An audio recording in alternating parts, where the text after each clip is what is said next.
बचपन से पढ़ाई किया, छोटे परिवार से थी कि आज मुझे ज्यादा कुछ नहीं लेकिन शिक्षिका बनने की शौक थी। मैं ये बात बार बार बताती हूँ। वो किस लिए थी कि मेरे ससुराल में और मेरे मायके में ये नाम हो, इनकी बहू या इनकी बेटी, इनकी बहन टीचर है, क्योंकि ये मेरी अंदर की सोच थी। जब हमने पढ़ाई किया और मेरी शादी होने के लिए हुई तो उस समय हम एमए कर रहे थे। सौभाग्य की बात कि मेरे हस्बैंड भी उस समय पढ़ाई ही कर रहे थे, लेकिन जब मेरी शादी हुई मुझे ये पता चला कि मेरे घर के लोग सभी शिक्षित हैं। मुझे बहुत खुशी मिली कि अगर शिक्षित है तो मेरी पढ़ाई का मतलब उनको समझ में आएगा कि पढ़ाई मेरी छूटेगी नहीं। लेकिन ऐसा होता है कि पढ़ाई करते करते जब शादी हो जाती है, कहेंगे कि शादी के बाद पढ़ाई नहीं हो पाती। जब मेरी पढ़ाई हो गई, जब शादी हो गई, तो मैं उस समय पढ़ने की बजाय परिवार में खाना बनाना, ये घर का देखना सब में पड़ गई। धीरे धीरे ऐसे सिलसिला दिखते गया। पढ़ाई तो बीएड की, सब कुछ की, लेकिन मुझे नौकरी नहीं मिली। कुछ दिन बाद मेरी पहली बच्ची ऑपरेशन से होती है 2006 में, और 2004 मेरी शादी होती है। इसके बाद 2006 में जब मेरी बच्ची ऑपरेशन से होती है, जब ऑपरेशन हो जाता है तो ऑपरेशन के बाद तमाम बीमारियां आ जाती हैं। कमर में दर्द होना, अगर हम झुक के खड़े हो जाते थे तो खड़े हो नहीं पाते। मुझे ऐसा लगता था कि जैसे हम एकदम न बूढ़े हैं न नौजवान हैं। उसी बीच धीरे धीरे ऐसे सिलसिला चलता रहा। पढ़ाई का तो कोई मतलब ही नहीं रहा।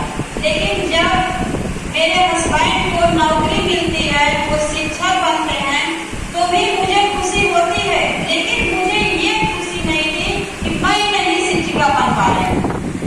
उन्होंने कोई कसर नहीं कि तुम पढ़ो और शिक्षिका बनो, क्योंकि तब मुझे रिएक्शन के बारे में पता भी नहीं था। धीरे धीरे ऐसे ही बढ़ता गया।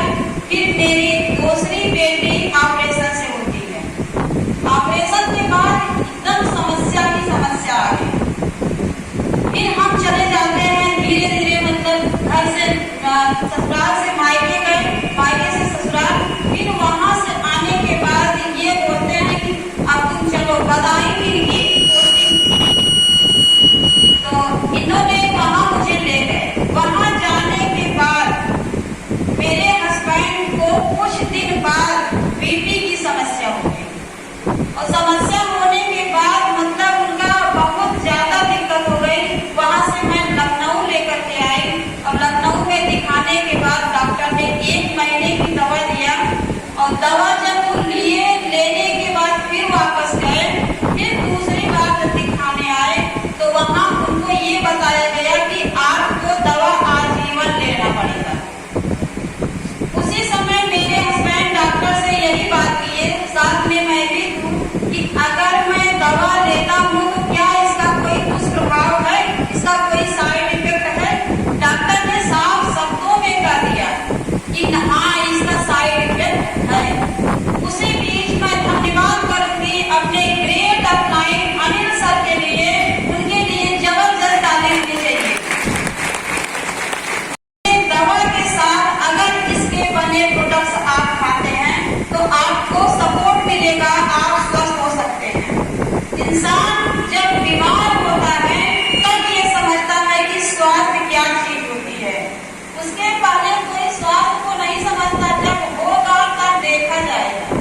लेकिन जब समस्या आती है, यही होता है कि अगर मुझे कोई जहर दे दे तो भी मैं खा लूं और ठीक हो जाऊं। इसके बाद मेरे हस्बैंड को धीरे धीरे आराम मिलता है।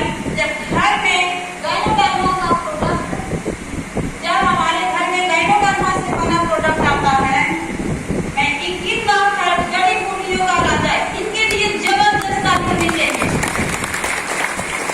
आज हम लोगों की जिंदगी बदल रहा है।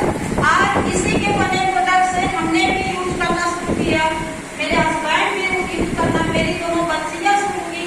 आज सारे फैमिली स्वस्थ हैं। इसके बाद भी मैं दिमाग लगाती थी। मेरे हस्बैंड जब ठीक हो गए, थोड़ा थोड़ा इसके बारे में बात करना